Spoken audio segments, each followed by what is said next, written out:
How to update Exness app? First of all, open the Play Store on your device. Tap on the search bar at the top and type Exness. From the search result, select the official Exness trading app developed by Exness Global Limited. If an update is available, you will see the update button. Tap on it to start downloading the latest version of the app.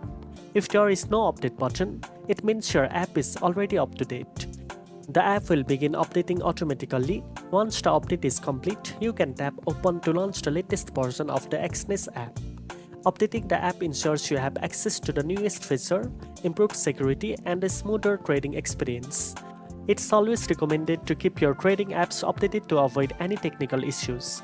Regular updates also help you stay compatible with the latest market tools and features provided by Exness. Now you know how to update the Exness app. If you found this video helpful, don't forget to like, share, and subscribe for more trading tips.